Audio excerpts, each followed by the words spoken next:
जीत हासिल करना बड़े अजाबों से गुजरने का नाम है। उस जीत को बरकरार रखना, उस फतह को बरकरार रखना और मद्दे मुकाबलों की सफों के अंदर अपनी हैसियत से, अपनी जिस्मानी रूहानी हैसियतों से जलजले खड़े करना, ये बड़े मुश्किल काम है बेटा। इसके लिए अल्लाह भी चाहिए, बगैर अल्लाह के नहीं पहुंच सकता तू। इसके लिए जंगों में तुझे अपना नबी लाना पड़ेगा, तुझे अल्लाह लाना पड़ेगा जंगों के अंदर, तुझे सहाबा किराम, ताबईन और अपने असलाफ की 1200-1500 साल की तारीख लानी पड़ेगी, और तुझे अपना आप लाना पड़ेगा, और तुझे अपने दौरे हाजिर के लोग लाने पड़ेंगे, तुझे पूरी कायनात लानी पड़ेगी अपनी जिंदगी के अंदर एक कदम बढ़ाने के लिए। तो अगर लोग नहीं आए, काफिला बड़ा नहीं हुआ, लोग मुझसे सवाल करते हैं बच्चे, मैं इतना सा हूं और असबाब नहीं है। और बेटा असबाब को तेरी जरूरत है, तुझे असबाब की जरूरत नहीं है। असबाब तुझे बुलाएंगे एक टाइम पर, असबाब खुद बुलाएंगे तुझे। तू क्यों असबाब का मोहताज हो रहा है इस टाइम पर? क्यों नहीं कलेजे में वो रूहानियत उतारता कि अल्लाह 600 पर वाला आज भी उतारे तेरे लिए नीचे। ममन यत्तकिल्लाह यजअल लहु मखरजा, 4 दरवाजे बंद हो, 5वां दरवाजा खुले तेरे लिए। लिमिटेशंस में मुमकिनात पैदा हो तेरे लिए, ये तो तेरी रूह कायल करेगी। बच्चे मुझे कहते हैं हमसे मुनाजरा नहीं होता, हमसे मुनाकशा नहीं होता, हमसे डिबेट नहीं होती। सुन कुरान की आयत पुत्र, अल्लाह कहता है तू परहेजगारी अपना, तू गॉड कॉन्शियसनेस अपना, तू लिल्लाहियत अपना, तू तफक्कुर अपना, तज़क्कुर अपना, तदब्बुर अपना, मैं तुझे दलील दे दूंगा मुकाबला करने के लिए। हमारे यहाँ रविश है लोगों को तब्दील करने की। पहले खुद से तो जंग लड़ ले मेरे भाई, फिर दुनिया से जंग पे उतर जाएं।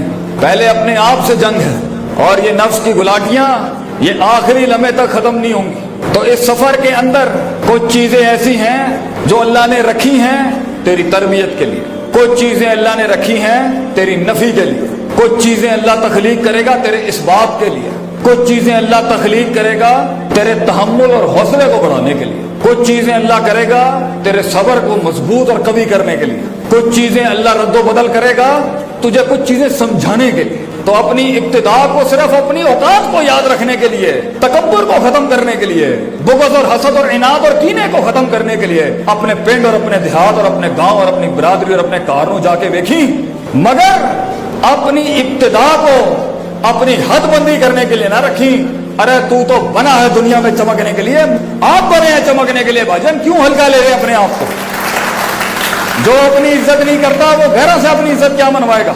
तो बेटा अपनी जिंदगी पे तेरा कंट्रोल, मंजिलों के ऊपर वो रिसाई, लोगों की वो ताईद, जिगर कलेजों का वो इल्हाक तेरे साथ तब होगा जब तू अपनी रूहानी लिहाज से भी अपने आप को ठीक करेगा, जिस्मानी फिटनेस का भी ख्याल रखेगा, तफक्कुर तदब्बुर को भी मजबूत रखेगा, उस्तादी शागिर्दियों को भी बाप गरम रखेगा, सियासत को भी समझे। तूने वो ज़र्फ अपनाना है, लोगों ने तेरे गोश्त और खून चूसे होंगे, काटे होंगे, तुझे जब अल्लाह वो क़यादत और वो वकार देगा, तूने ये काम नहीं करना बेटा।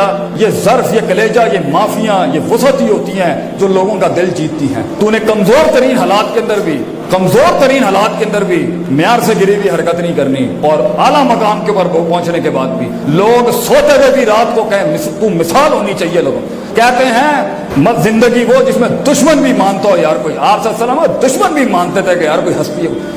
जिंदगी तुझे ऐसी गुजारनी है बेटा कि तेरे दुश्मनों के ईवानों के अंदर भी तेरी तारीफ के बाप गूंजते हो। ज़र्फ बड़ा रखना, कलेजा बड़ा रखना, माफी बड़ी रखना, वसअत बड़ी रखना। जब गिर जाए यही जुमला कहना, मैं घर से नहीं कमा के लाया था सब, तुझे इसी धरती जमीन और कायनात ने दिया था बेटा। लुट भी गया तो क्या हुआ, एंड में अपने साथ अगर जीना सीख गया तो शिकस्तों में, गारों में भी इंसान उठा